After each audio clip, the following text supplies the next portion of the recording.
Welcome to the Prosper Project, the show that helps entrepreneurs build brands that impact the world and the bottom line. We know that success doesn't come in a one-size-fits-all package. That's why we're bringing you adaptable marketing strategies along with valuable insights from inspiring changemakers, firebrands, and visionaries. I'm Lorraine Sugart, founder of the disruptive brand agency Prosper for Purpose. Now for this week's episode.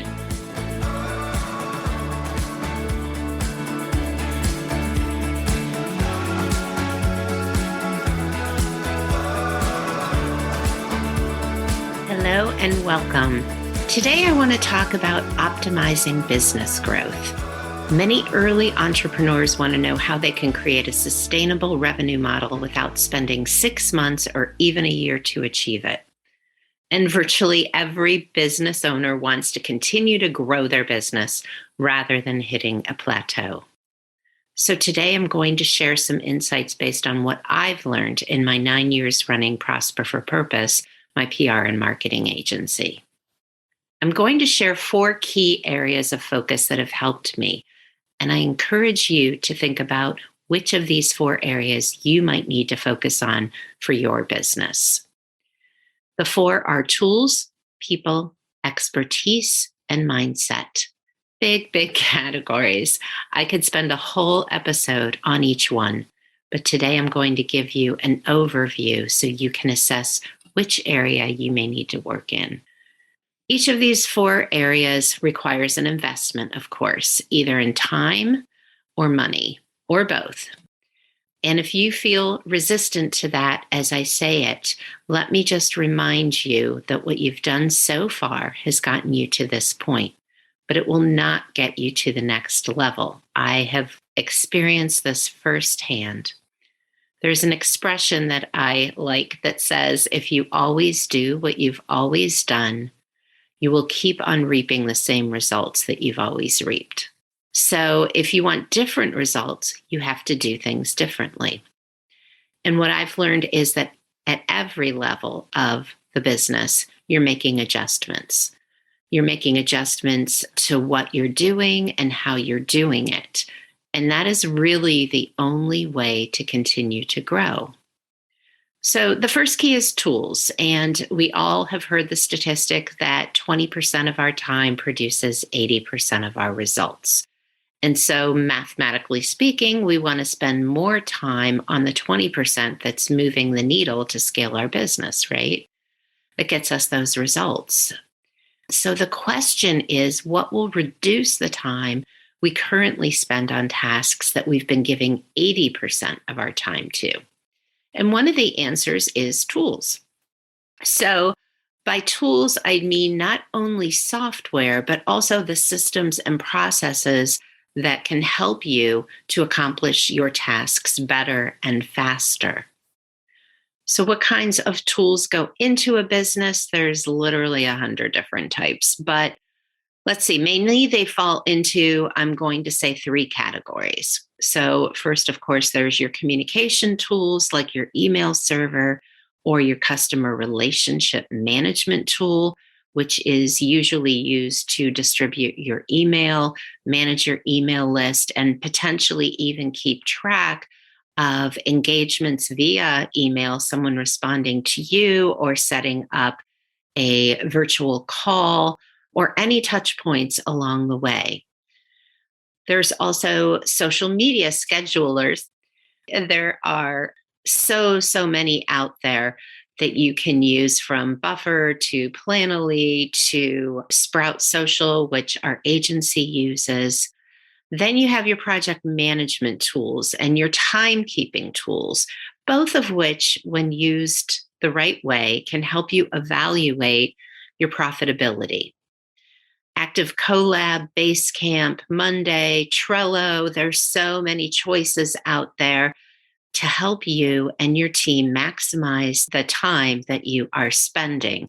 And typically, you're going to have to experiment and try different software solutions to a few, if not all of these, to help find the ones that work for you. So you're going to see people talking about how great their solution is and how it really changed their business, but it may not be the right one for you.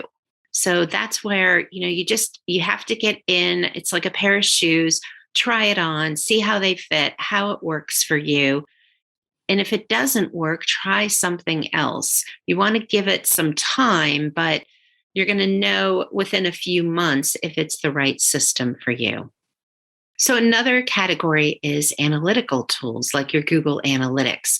These tools give you insight into the work that you're doing so that you understand how to change it and adjust as you go forward. So, ask yourself what systems and processes and tools you could add to your business to free up some of that 80% of your time that is not moving the needle right now. So, I'm going to share one that is super simple that has really been life changing for me. And some of you may already be doing this, and my hat's off to you. But about 2.5 years ago, I started using my calendar for block scheduling to actually schedule the things that weren't appointments on my calendar. And it has been one of the most effective processes I've incorporated.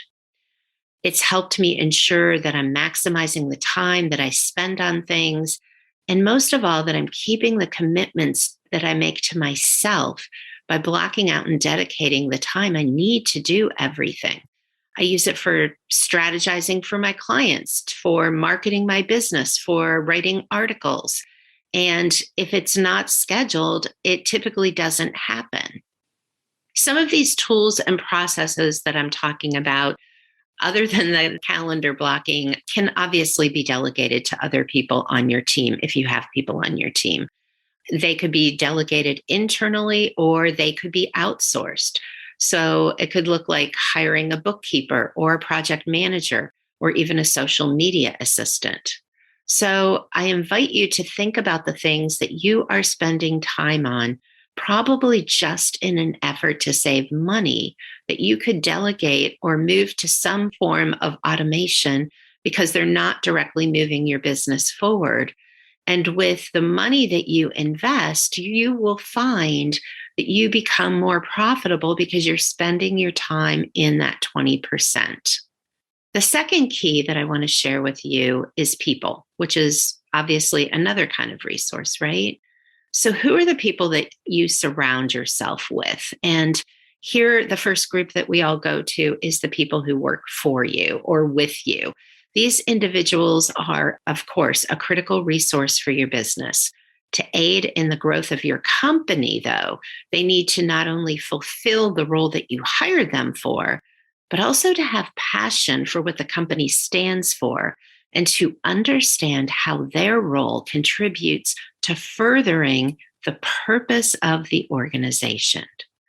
If this is not true of your team, focus here because I guarantee team is the most important aspect of your business to focus on. The next part of people and evaluating the people is who is in your circle of influence. So, who are you going to for feedback on your business? If you're talking about your business with people who don't run businesses of their own, you're probably not getting very good feedback or advice. Who do you learn from? Who are you trusting to get that insight, advice, direction from? Whether you're talking one-to-one or you're listening to their podcast or you're watching their videos or you're paying for perhaps their coaching, consulting, or courses. I encourage you to make sure that you have people who are where you are or ahead of you in your circle of influence. You don't want to bring in people that are friends or family who have never run a business and then allow them to give you advice on what you should be doing in your own business. And here's why. People may love and care about you, and their advice is going to come from one of two places. They care about you and they're trying to protect you, so they may give you advice that will not move your business forward, that may be overly cautious, or they love you and they're going to tell you that every idea you have is great because they want to be that positive sounding board for you. So I have found it to be critical to have regular conversations with people who are on their own entrepreneurial journeys that may be where I am, but can give me that outside perspective on my business. Sometimes one of these individuals will have figured out something I haven't, or vice versa, but the conversation itself is valuable. And then look at more official advisors, for example, a consulting CFO or CMO to give you advice. A consulting CFO can certainly advise you on the profitability of your business, talk to you about where you should make investments, either into systems, processes, or people. A consulting CMO can give you marketing advice or even strategic thoughts and perspectives on your business. And an HR consultant is a valuable resource when you're looking to hire or even fire. They can field the questions that you may have and give you sound advice. So think carefully about who you're getting your advice from and who you are learning from, and really look at that circle of influence in your life and make sure that includes the very best people for you at this stage of your business. And I say this stage of business because the people that you allow into your circle of influence will evolve and change over time, as it should. The person that you started with when you were heading out probably won't be the person that you end up with. You will see that people change their teams. We have certainly done that at Prosper for Purpose. You may have one team when you're starting out and then another team as you scale, and your advisors will have the same, because what gets you from point A to point B may not get you and probably won't get you to point C and D. And so you will always be looking at who is in your circle of influence, who is on your team, and are they helping you get to that next level? Key 3 is expertise. So as a business owner, you have the expertise that allowed you to start your own business and get to a certain point. But the knowledge that we each gather that get us to where we are now, as we continue to gain knowledge, to be lifelong learners, we have to continue to move ourselves and our business forward. So what does that look like in your world and in your business? Think about how what you know got you to this level, and then think about what you are already realizing you don't know, that you need to know to get to that next level. There are people out in the world who have spent years figuring out the answers to the questions that you have inside of you. So please don't try to figure it all out on your own. If you want to go further, faster, find people who are already where you want to go and learn from them. In high school and college, we're all assigned an advisor, right? A guidance counselor, a college advisor, whatever your particular school may have called them. And you're assigned to them so that they can help you navigate a road you've never been on before. If you're working for someone else, or when you worked for someone else, you probably had someone at that company that you looked up to. Maybe there were even mentoring programs or a person who was mentoring you. So why is it, do you think, that so many entrepreneurs start their businesses without a mentor or an advisor or a coach? It actually boggles my mind. Think about that for a second. When you finally are out there doing it completely on your own, you stop looking for help. Whatever business you're in, you always want to be gaining the skills, the knowledge, and the expertise that will help you get to the next level. And you want to be looking for the right help at the right time to get you there. And so you want to be reading books, of course. You want to be listening to podcasts. But at some point, you will also need that accountability that only comes from having a teacher, a consultant, or a coach who's actually working with you.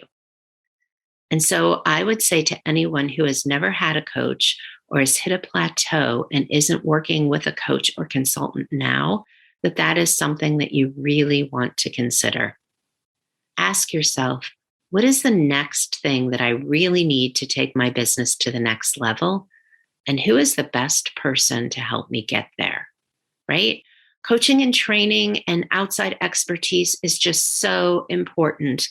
I've always had a consulting CFO. I've always had a coach. I've invested in training and coaching for my team.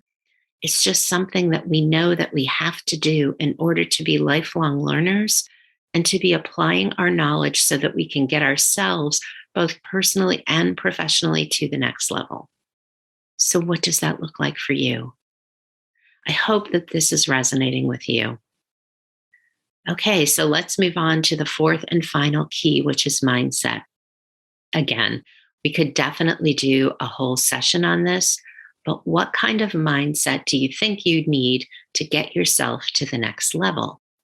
Scaling your business requires a different level of focus and mindset and mastery than starting and leveling to a successful initial plateau does. And so, what kind of mindset do you require to scale to the next level? For me, mindset starts with self-awareness. Ask yourself, am I aware of what my strengths and weaknesses are? Am I aware of what I need to master within my mindset? And so I will tell you that so much of that comes down to what are the stories that we tell ourselves that get in the way of our success. What are those age-old things that we tell ourselves over and over again? Ask yourself, what am I telling myself? What is that perhaps subconscious story that shows up? And I'll share one of mine. I tell myself often, I'm not good at technology. I'm not good at numbers.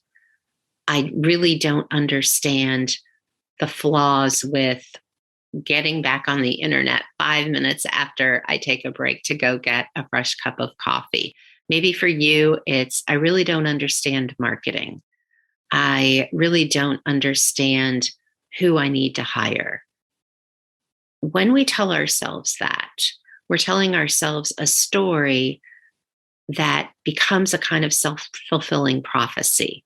So know that every one of us has many, many stories. And when we reach that point where we're working on our business and one of those stories comes up for us, our subconscious actually aligns to take the steps to prove our story true. This is really important. Did you catch that? Our mind actually works to put us in the path of making our story true. Because our subconscious, when we're focusing on something, doesn't really know if we're focusing on it because we want it or if we're focusing on it because we don't. So the only way to step out of those negative stories is to recognize them when they come up and create a new story. So instead of telling myself I'm no good at technology, I'm starting to think I need to learn more about technology. I'm learning more about technology. I'm getting better at technology. I try to create a new story for myself. And to do that for you, you have to have the awareness first to recognize your stories when they come up for you. So when things get in your way, I encourage you to pause and say, what is the story that's going on in my brain about this right now? So, as I said, I alternate between internet and technology. They're both so closely related for me. So, I have a pretty horrible internet connection at home. It literally does disconnect if I walk away for a cup of coffee and I have to go in and reconnect. And for a long time, I decided that there was nothing I could do about it. I had called my provider. I've had people come out here. And so now I'm just kind of not surprised when it happens. But I'm trying to write a news story about that, right? I am trying to tell myself that there has to be a solution. I know that my walls are made of stone and cement. I know that there are issues with the signal being interrupted, but there has to be a solution because I can't be the only person in the world who has this challenge. And so now I'm coming from a place where I've obviously not tried everything because there has to be a solution. So, what is your story? What is the primary story that comes up for you that prohibits you from moving your business to the next level? All of us have some money stories. Maybe you grew up and you were always struggling for money, and so you don't ever see yourself moving beyond that. Maybe it's because you don't think you can, and maybe because you think it seems selfish. But whatever that story is for you, being aware of it allows you to transcend it. It allows you to write a new story. So, those are the 4 keys that I wanted to share today. And basically, we walked into these big rooms that include so many different things that you could focus on. So, again, if you want to scale further faster in your business, I hope that you'll write down these 4 areas of opportunity and consider what you need to do, where you need to focus to get to the next level. What are the tools, the systems, or the processes that you actually need to expedite some of the tasks that you're doing? Or do you need to delegate those tasks? Who are the people that you need to welcome into your circle of influence? And who are the people that you need perhaps to move out of your circle of influence to move your business forward faster? What is the expertise you need, either within yourself, the expertise you need to gain, or the expertise you need to bring to the table? What is that expertise and how are you going to get it? And then finally, what is the mindset that is required of the person that is going to get you to the next level? And that person being you. What is the story that you have to transcend, or the stories you have to free yourself from? And what are the new stories that you need to create? So I hope today's session was helpful. I hope you enjoyed this episode of the Prosper Project. If so, please subscribe and leave us a review. And if you want more insights into business and marketing and building your brand, go to prosperforpurpose.com and sign up for our weekly newsletter, Prosper Fuel. Thanks so much for being here, and I'll see you next week. Thank you so much for tuning into this episode of the Prosper Project. If you want to grow a peerless, profitable brand, please hit the subscribe button so you never miss an episode. And if you find value in our show, please help us reach others by sharing an episode and leaving a review. In appreciation, please visit prosperforpurpose.com for more free resources to help you grow your business.